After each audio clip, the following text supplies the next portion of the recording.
Dulu aku punya orangutan di rumah. Oh serius? Serahkan ke pihak berwajib, kemudian mati.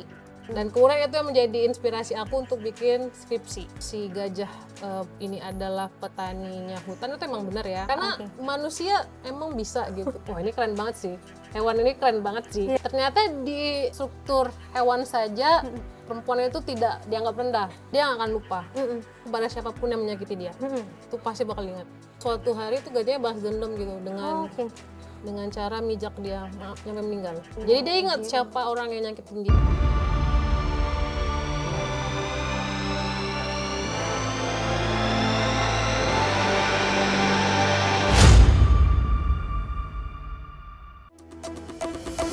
Assalamualaikum warahmatullahi wabarakatuh. Halo sahabat Bumo, terima kasih sudah kembali menyaksikan Butalk, podcast yang membahas tentang hutan, alam, dan lingkungan Aceh.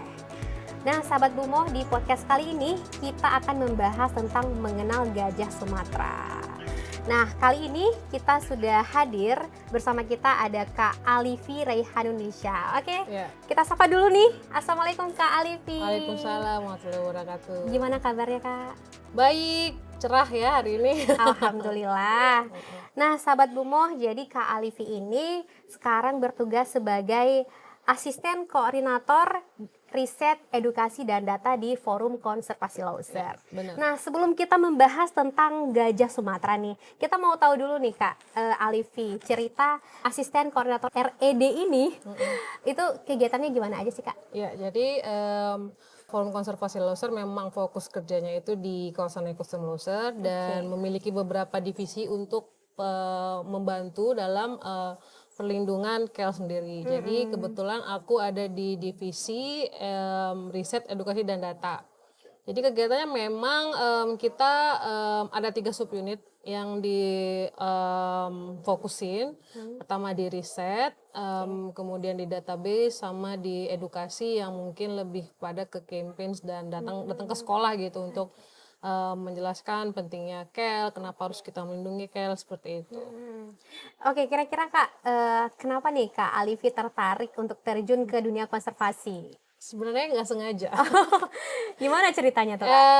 Jadi dulu aku punya historical. Dulu aku punya orangutan di rumah. Oh serius? Ya, karena kebetulan orang tuaku emang kerja di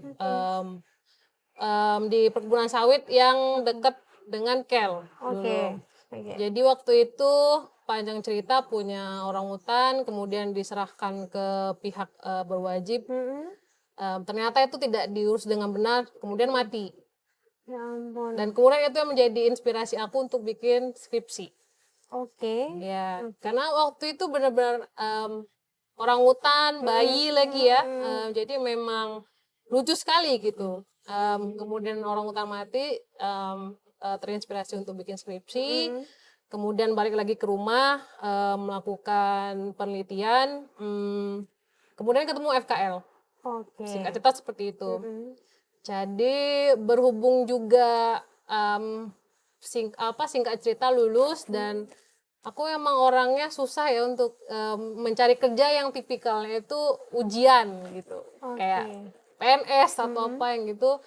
Kebetulan ditawarin juga sama Pak Rudi yang dulu direktur FKL, mau nggak kerja bareng kita.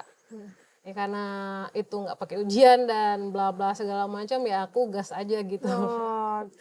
Ya udah akhirnya 2017 lulus kuliah, kemudian selang 3 bulan lulus wisuda langsung kerja gitu. Sampai sekarang. Sekarang kalau misalnya riset dan data itu fokusnya lebih kemana Kak? Kita lebih ke jadi gini, kalau di riset itu kita fokus kepada memberikan wadah untuk mahasiswa, peneliti nasional maupun internasional untuk melakukan riset penelitian di KEL gitu. Kemudian juga tidak menutup kemungkinan juga untuk riset-riset yang berbasis waktu yang cuma 3 bulan, 6 bulan gitu.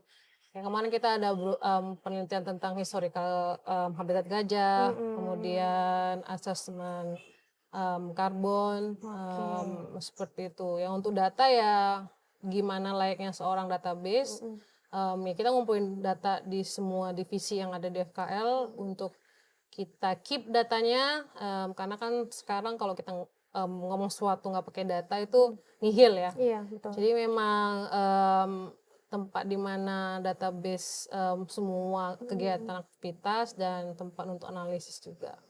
Oke. Berarti Seperti itu. semua lini ya Kak, termasuk data-data tentang satwa-satwa dilindungi Ya. juga ya Kak? Yes. Oke, nah menarik nih Kak, kita akan membahas tentang gajah Sumatera Ya. pada kali ini ya Kak. Mungkin Kakak boleh share ke kita nih Kak, kira-kira sekarang kenapa ya kita itu harus melindungi gajah, dan sebenarnya gajah itu apa sih perannya untuk alam kita ini Kak? Ya. Satu mungkin karena status dia yang sekarang endanger ya, di IUCN. Dan kenapa kita harus melindungi gajah? Karena melindungi gajah itu sama dengan kita melindungi hutan. Hutan sendiri juga punya peran penting kan untuk kehidupan kita, sebagai sumber air, sebagai sumber oksigen, sumber kehidupan bagi kita. Jadi kenapa gajah itu perlu dilindungi? Karena sifat badannya yang besar itu membuka ruang hutan-hutan yang mungkin sangat padat gitu. Jadi ketika si gajah ini lewat, dia akan membuka ruang-ruang besar yang akhirnya itu memberikan matahari bisa masuk ke dalam hutan. Oke. Jadi seperti yang kita tahu kan tumbuhan tuh sangat perlu matahari ya. Semua mikroorganisme juga perlu matahari. Jadi ya selain dia membuka ruang untuk semua biodiversitas dapat sinar matahari, dia juga ketika melakukan perjalanan gitu ya, karena kan gajah itu emang sifatnya itu dia akan punya rute yang sama setiap tahunnya. Dia akan menjalani itu, maksudnya akan melewati di mana perjalanan di situ dia bakal situ. Nah, sambil dia berjalan, dia juga menumbuhkan benih-benih dari kotorannya. Jadi memang kotoran gajah itu ada biji-biji yang dia nggak bisa cerna, dan akhirnya itu menjadi wadah untuk tumbuhan kembali tumbuh gitu. Jadi kalau ada istilah si gajah ini adalah petaninya hutan, itu emang benar ya. Karena memang dia sekali melakukan rute itu banyak benih-benih yang ditumbuhin dari kotoran seperti itu. Selain membuka ruang, dan ruang yang dia buka tuh juga bermanfaat untuk satwa lain gitu. Jadi memang bukan hanya dia aja yang lewat di situ. Luar biasa juga ya, dengan daya jelajah yang luas, juga sebagai petani alami gitu ya. Iya, karena manusia emang bisa gitu. Ya nggak bisa, belum tentu ya, karena kita harus nanam dulu. Iya, karena harus. Sementara Karena apa ya? Karena dia punya kekuatan yang besar, jadi tidak perlu effort ya. Kalau manusia menumbuhkan hutan itu sangat perlu bertahun-tahun mungkin waktunya. Tapi kalau dia sekali lewat aja, sekalian misalnya buang kotoran, itu sudah prosesnya tuh sekalian. Gitu. Sebenarnya karakteristik dari gajah ini apa aja sih Kak? Karakteristik dari segi apanya? Mungkin dari sisi dia kan jelajahnya, daya jelajahnya luas ini Kak. Mereka itu apakah harus sendiri-sendiri atau harus bergerombol? Iya. Gimana? Jadi gajah itu dia termasuk hewan yang sosial. Jadi memang dia punya kelompok-kelompok besar seperti itu. Paling yang tidak dalam kelompok itu jantan ya, karena jantan itu dia harus mencari betina-betina yang ingin dikawinkan. Jadi memang dia tidak akan stay di satu grup, dia pasti akan berjalan jauh-jauh gitu. Termasuk hewan sosial, karena memang di satu grup itu ada ibu, ada tante, ada nenek. Satu keluarga ya? Iya, seperti itu. Jadi mereka emang hewan tergolong hewan sosial ya? Dan paling kalau misalnya anak, misalnya nih gajah punya anak jantan, paling nyampe remaja aja di kelompok, setelah itu pasti bakal jadi kelompok keluar. Baru? Enggak, bakal keluar dari sama seperti behaviornya jantan lain. Dia nggak akan di kelompok. Jadi berkelana sendiri seperti itu. Kalau kita lihat daya jelajahnya itu sejauh mana ya Kak, kira-kira mereka? Waduh, aku pernah ngitung dari GPS Scholar itu mungkin satu hari itu kurang lebih 2 sampai 5 kilo Oh, oke sih oke oke. jalan. Atau Oh, mungkin lebih dari itu lebih ya, dari itu ya. tergantung karena mereka itu berjalan untuk mencari makan. Mm-mm. Jadi semakin jauh sumber makan ya semakin jauh berjalan Oh, oke. gitu. Kalau kajian dari FKL sendiri itu sekarang populasi gajah di Aceh itu udah berapa ya Kak kira-kira? Kalau basis data dari BKSDA Aceh itu seluruh Aceh ya, itu ada 500 Oh, 500-an. populasi. Itu berkurang atau semakin meningkat kalau kita Berkurang. Oke, dari tahun ke tahun. Iya, cuman aku nggak tahu pasti berkurangnya itu dari angka berapa ke berapa, tapi sekarang statusnya itu 500 lagi, Mm-mm. seperti itu. Udah sekitar 500-an ya untuk populasi di Aceh ya, Kak. Sekarang dengan manfaatnya ya yang luar biasa bagi alam dan juga daya jelajah yang kuat. Sekarang apa yang dihadapi oleh gajah sendiri, Kak? Tantangan dan ancaman untuk kita bisa melindungi gajah ini. Sekarang tantangannya mungkin ada kehilangan habitat ya. Oke. Kehilangan habitat, konflik dan perburuan sih menurut aku yang lebih 3 utama gitu yang sering kita lihat juga di berita-berita seperti itu. Jadi memang perburuan pasti gading diambil, terus untuk melakukan pengambilan gading itu harus membunuh gajahnya. Kalau dari konflik yaitu ruang ya, ruang antara lahan yang digunakan manusia sama ruang jelajah dia itu yang sering tumpang tindih gitu. Dan gitu diperparah dengan ternyata yang digarap itu merupakan perkebunan atau pertanian yang makanan pokok dia gitu. Oke. Kemudian sama kehilangan habitat ya seperti kehilangan hutan ya, tutupan hutan seperti itu. Oke, berarti ada 3 ini ya yang menjadi tantangan tadi habitatnya, perburuannya, terus tadi apa lagi ya? Konflik. Konflik juga. Yes. Kalau kita lihat Kak, tantangan yang terberat itu apakah habitat atau karena perburuan semakin tinggi dari antara ketiga itu yang paling masif itu apa ya Kak? Sama di posisi yang sama ya kalau kita lihat secara bobotnya gitu. Tapi dengan kehilangan hutan bakal kehilangan ini juga kan, kehilangan habitat. Oke, Hutan saling iya sinkron kesinambungan ya antara kesinambungan. hilang habitat akhirnya Dipakai konflik. lahannya, Iya. Akhirnya dipakai juga lahannya, memicu perburuan iya gitu seperti ya itu. Kak. Jadi Oke. emang berentet ya. Jadi seperti itulah Oke, itu kira-kira. ya tantangan sekarang. Yes. Berarti sekarang udah banyak juga ya gajah-gajah ini yang sudah menjadi apa ya namanya, sudah diburu. Sekarang kira-kira banyak nggak sih Kak tahun 2023 ini kasus-kasus gajah mati, gajah yang diburu gitu. Gajah mati mungkin agak lebih berkurang. Tetap ada, Oke. cuma lebih berkurang. Karena kalau aku ngelihat ya di KEL ini masyarakat sedikit agak teredukasi karena sudah adanya tim-tim di lapangan. Oke. Jadi dulu kan mungkin nggak ada tim ya, dan mungkin juga pemerintah kewalahan gitu karena areanya luas yang harus dimonitoring tapi personelnya nggak ada gitu. Oke. Sekarang ini tuh udah ada beberapa tim lapangan. Tim lapangan ini nggak hanya untuk mendata tapi dia juga sekalian mengeduket masyarakat sekitar pentingnya menjaga ini, kenapa harus melindungi seperti itu. Jadi tetap ada yang mati, cuman sangat turun drastis gitu. Oke. Jadi emang yang mungkin dulu bisa nyampe puluhan, sekarang tuh paling 1-2 gitu. Oke. Kalau kita lihat kan sekarang apa ya namanya populasi atau ekosistem si gajah ini sebenarnya di wilayah Aceh, di seluruh Aceh atau hanya ada titik-titik tertentu Kak?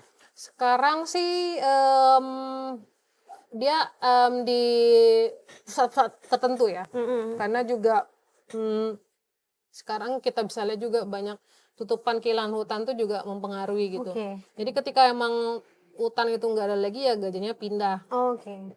gitu. Jadi memang ada spot-spot tertentu, nggak seluruh. Mungkin kalau di zaman tahun-tahun dulu ya masih kerajaan itu mungkin merata. Tapi sudah turun semakin sekarang makin turun. Jadi emang sekarang udah kayak ada spot-spot sih, nggak seluruh. Oke. Hubungan gajah nih Kak dengan masyarakat sekitar. Sekarang apa yang menjadi tantangan?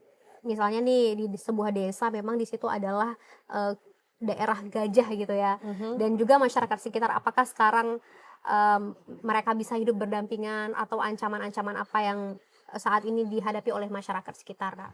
Sementara ini mungkin kalau aku ngelihat, posisi di lapangan ya, Mhm. masyarakat tuh nggak tahu harus mengadu seperti apa gitu. Oke. Jadi makanya kadang-kadang mereka berinisiatif aja Mhm. dengan, ya mungkin pasang racun atau Oke jerat, oke. jadi akhirnya, gajah mati dan kemudian juga mereka kena hukuman gitu. Karena kan Oke. gajah ini kan statusnya memang, endangered kan. Oke. Ketika kita memang, apa namanya, melakukan, kesalahan dan membuat, gajah ini mati, kita bakal kena hukuman Iya, seperti itu. kan sering juga nih kita dengar berita Mhm. akibat, terjerat ya gitu ya, Mhm. memakan pupuk gitu. Iya iya. Akhirnya petani juga masuk ke ranah hukum gitu ya, Iya, Kak? padahal kan sebenarnya mereka nggak tahu gitu. Jadi Oke. kayak inisiatif aja, Mhm. mungkin inisiatifnya tuh kayak menghilang hama ya. Kalau Oke. menghilang hama oke. Iya. Tapi ternyata, kalau kita di lapangan ini mereka tuh nggak tahu harus ngapain, Mhm. terus mengadu ke Mhm siapa, mhm. terus cari solusinya bareng siapa tuh belum tahu. Mhm. Mungkin,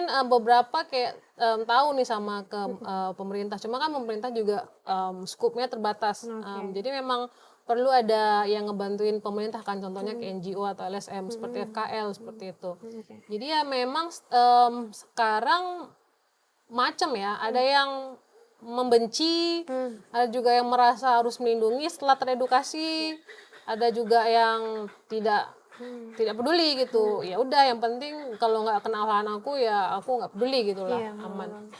Gitu sih. Tadi karena kan kita lihat daya jelajahnya yang udah luas, dengan tadi tutupan hutannya sudah berkurang dan masuk kepada pemukiman warga misalnya gitu ya. Mhm. Jadi berdampak juga ya ke Iya iya, masyarakatnya. Sementara mhm. masyarakatnya juga apa ya namanya, mereka juga, aku harus seperti apa nih?" Kayak gitu. Iya, Ini bener. dilindungi, Heeh. kita usir gimana caranya gitu Iya, ya. jadi emang Iya, sebenarnya untuk menangani konflik tantangan. itu harus kolaborasi ya, nggak Iya. ada satu, solusi tunggal gitu. Misalnya Mhm. mungkin dikandangin aja kan nggak mungkin Iya, ya. bener bener. Jadi emang itu harus kolaborasi gitu Mhm. antara masyarakatnya, antara pemerintahnya, juga antara LSM yang Iya. ngebantu seperti itu. Oke. Tapi,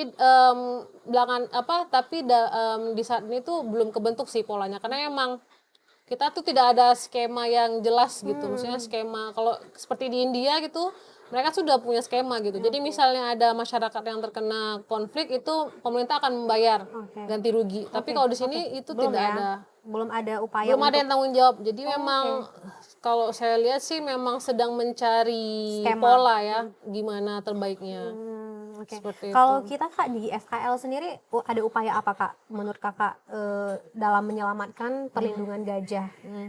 dan juga tetap, kesejahteraan masyarakat tetap terjaga gitu? Oh iya. Jadi memang, pertama kita ada tim khusus gajah memang, Oke. Elephant Patrol Team namanya, emang khusus tim gajah. Tim gajah ini fungsinya yaitu untuk, Mmm. membantu, kegiatan yang misalnya, membantu daerah yang kena konflik, Mhm. menggiring, gajah masuk keluar dari perkebunan, Mmm. sekalian mengedukasi. Mmm. Selain itu juga ada tim edukasi yang benar-benar kita ke sekolah-sekolah Mhm. gitu, kita mensosialisasi, tentang satwa yang dilindungi, tentang KEL, seperti itu. Kemudian yang paling ada riset kecil-kecilan gitu Mmm. untuk melihat, sekarang habitat gajah tuh udah di mana-mana aja Oke. gitu.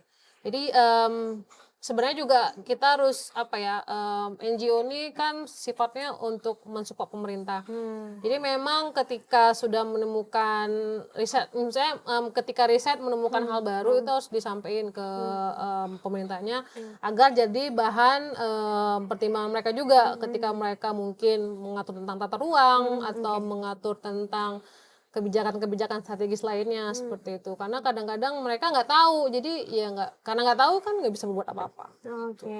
Apa ini yang membedakan gajah Sumatera? Ini kan Mhm, kita bahas tentang gajah Sumatera nih, mhm. dengan gajah di daerah lainnya itu, Kak? Ya, jadi gajah itu sekarang di dunia itu, ada gajah Afrika Mhm. sama gajah Asia, Oke. dua jenisnya. Jadi gajah Sumatera ini, dia, jenisnya ke gajah Asia. Mhm. Kalau dilihat dari bentuk fisikal tubuh pasti lebih jelas, lebih besar gajah Afrika ya. Oke. Gajah Afrika itu lebih besar, kemudian, gajah Asia itu lebih kecil. Mhm. Mmm Kalau yang paling gampang, aku tuh selalu melihat kalau gajah Afrika itu kupingnya tuh bentuk gunung Afrika. Kalau menurut aku ya, kalau menurut Oke, aku. Jadi cara ngemudahinnya seperti itu.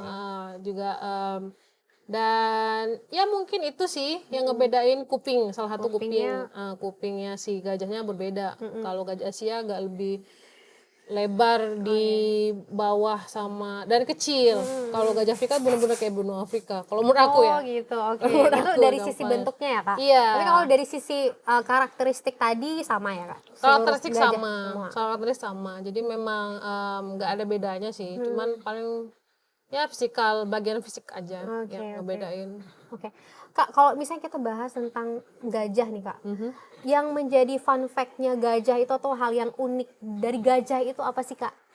Gajah adalah hewan yang pengingat. Oke. Pengingatnya luar biasa. Oke. Jadi dia nggak akan lupa. Mm-mm. Kepada siapapun, terutama kepada siapapun yang menyakiti dia. Mm-mm. Itu pasti bakal ingat. Dulu ada cerita kalau itu kalau aku lupa ya di kabupaten mana, tapi di Kel. Jadi itu ada gajah yang mencoba jahat lah ya, mencoba Oke. jahat ke gajahnya. Kemudian suatu hari itu gajahnya balas dendam gitu Oke. dengan cara mijak dia sampai meninggal.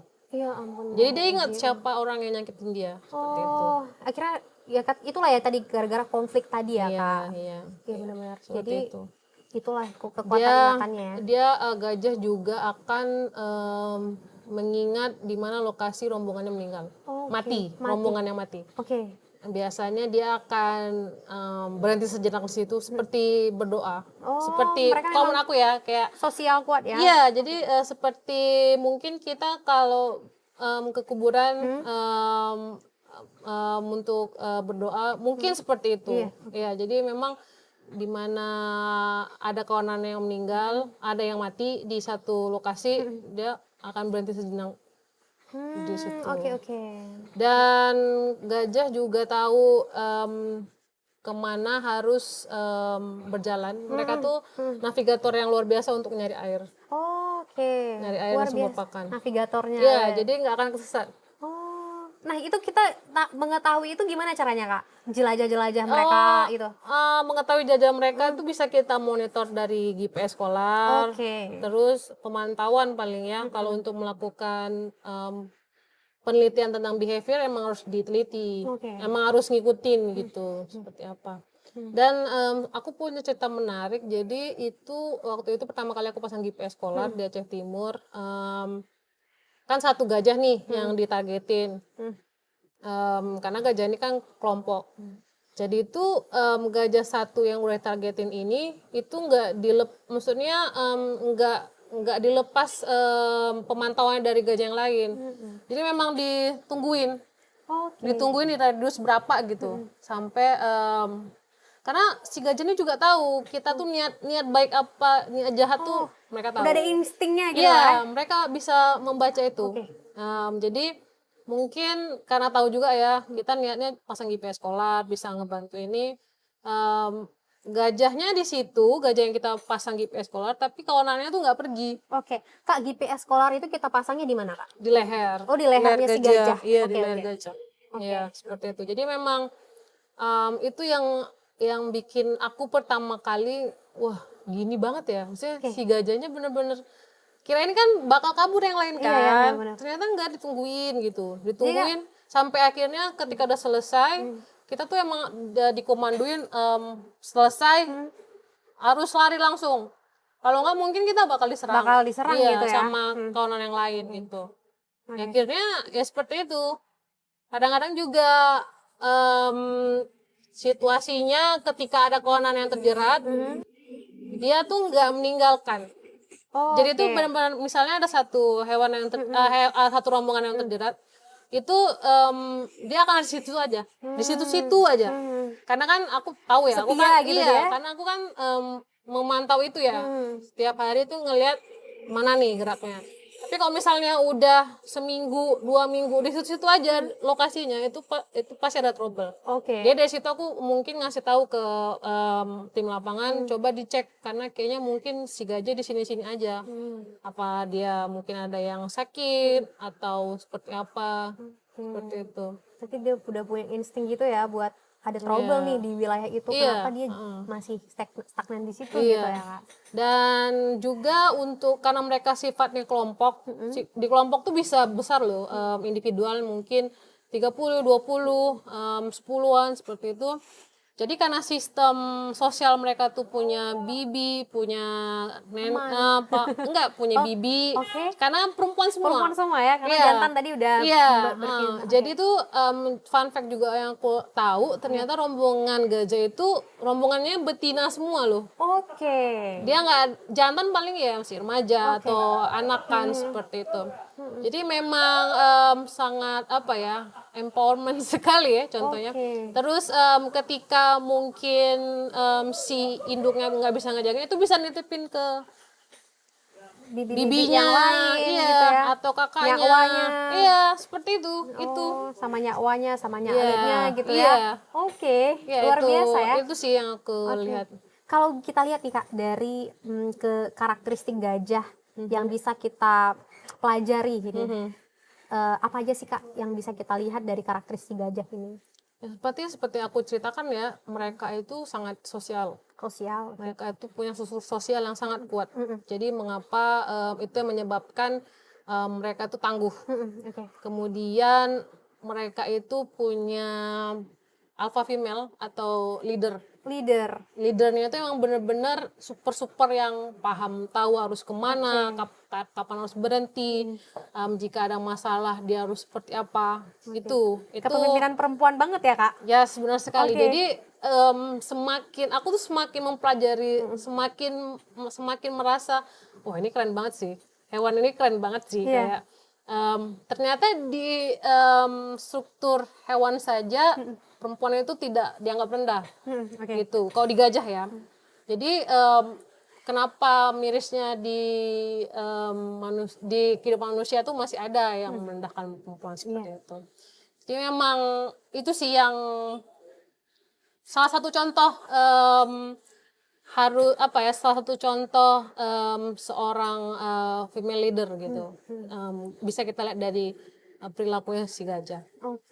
Luar biasa ya. Berarti kita bisa melihat dari karakter si gajah itu, power si perempuan, kepemimpinan perempuannya sangat luar biasa ternyata. Jadi itu sih, makanya aku selalu bangga sekali ya kalau misalnya ngisi acara tuh aku menyebut diri aku elephant girl. Iya, serius. Karena aku emang sangat bangga gitu, karena satu bisa monitor secara langsung, terus bisa terlibat juga kan, seperti yang kita tahu Aceh ini punya hubungan yang dari kerajaan dulu sudah menggunakan gajah sebagai armadanya. Juga di dalam Al-Quran juga disebutkan kan tentang Al-Fil ya, surat Al-Fil. Jadi emang dulu sih biasa aja, cuman ketika terjun ke lapangan, pasang GPS bareng, terus juga ngelihat gimana behavior si gajah ini, jadi semakin keren banget sih.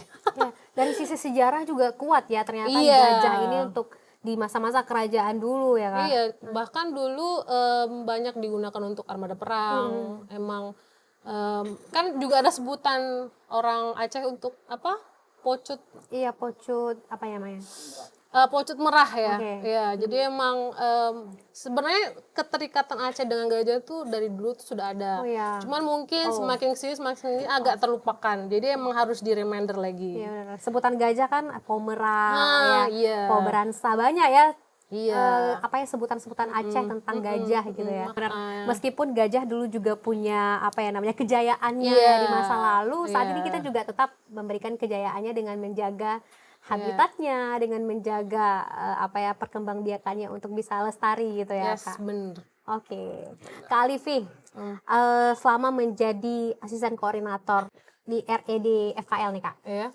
Ada cerita yang mengesankan apa nih terkait dengan ya mungkin kerja-kerja di lapangan. Kira-kira ada nggak sih cerita yang bisa share ke sahabat Bumo yang mungkin bisa menginspirasi kita semua? Ya itu yang salah satu yang ketemu gajah itu Gajah yang polar termasuk tadi. termasuk experience yang luar biasa ya bagi saya. Seakan-akan tuh ada magnet sendiri. Kalau aku pertama kali ketemu gajah liar tuh seakan-akan tuh seperti ada magnet sendiri gitu. Oke. Kemudian itu untuk gajah, untuk kerja-kerja ke lapangan lain. Kebetulan aku memang tim lapangan juga gitu. Kadang-kadang orang heran, kenapa cewek yang ke lapangan? Gitu ya? Itu, iya. Jadi bahkan Padahal kayak, biasa aja. bahkan kayak kadang-kadang tuh nggak banyak juga loh penolakan seperti ya udah deh Alifi sini aja biar kami yang ngambil datanya. Itu aku nggak mau. Oh, nggak mau. Aku pura-pura aja aku bilang aku manajer, aku harus tahu, aku yang bikin laporan. Padahal enggak sih. Karena ya em, termasuk banyak di agak sepelekan ya. Tapi ketika emang kita benar-benar bisa menunjukkan itu di lapangan kita mampu, mereka nggak akan sepele lagi. Oke. Gitu. Dan mungkin itu sih ya yang agak lebih ini. Jadi aku juga lebih banyak merekrut staff-staff yang cewek sekarang. Jadi yang benar-benar biar supaya mungkin agak tabu kalau di Aceh ini. Karena cewek ke hutan atau segala macam. Maka kita lihat, kita tunjukkan sebenarnya nggak apa-apa loh. Asal memang mengikuti peraturan yang ada, peraturan syariah atau peraturan yang emang diterapkan di daerah sekitar gitu. Iya, oke Kak Alifi. Mungkin Kak Alifi apa yang mau disampaikan ke sahabat Bumo nih Kak tentang bagaimana kita bisa tetap menjaga hutan. Tadi sahabat Bumo kita sudah sharing juga ya bagaimana kisah-kisah ternyata sejarah di masa kejayaan Aceh dulunya, sekarang juga ya kita harus tetap mempertahankan menjaga gajah itu agar tetap lestari. Apa yang bisa disampaikan Kak Alifi ke sahabat Bumo untuk menjaga? Karena melihat dunia ini semakin dinamikanya sangat tidak bisa diprediksi, kan maka dari itu sebenarnya gampang aja. Kalau kita menjaga hutan, hutan akan menjaga kita dengan berbagai macam manfaat yang diberikan seperti itu. Jadi meskipun kecil hal kontribusi kita, jangan pernah ngerasa aku nggak bisa mengubah dunia atau aku nggak bisa merubah iklim. Mulai dari ikut gerakan, ikut komunitas kecil, bisa mengeduket diri sendiri itu termasuk salah satu lompatan yang bagus gitu. Dari situ mungkin kita akan bisa mengeduket teman-teman kita yang lain, dan dari situ juga akan yang penting di diri kita paham nih, aku sudah pro climate change atau enggak atau seperti itu. Oke. Kita berharap ya Kak, semoga meskipun saat ini tantangan ya, ancaman-ancaman tetap ada, tetapi kita juga terus mengkampanyekan untuk bisa melindungi gajah Sumatera. Salah satunya podcast ini. Iya, benar sekali. Kita juga mendorong nih sahabat Bumo untuk bisa tetap mengenal gajah dan juga kenali dulu, cintai dan kenali tentang gajah agar kita bisa tetap melestarikan ya Kak Alifi. Nah oke, sahabat Bumo, kita sudah berada di penghujung acara nih, acara podcast kita. Terima kasih sudah setia mendengarkan kisah-kisah tentang gajah. Sampai bertemu di podcast selanjutnya. Terima kasih Kak Alifi sudah sharing untuk kita semua. Kita tutup podcast ini dengan mengucapkan Assalamualaikum warahmatullahi wabarakatuh. Dadah.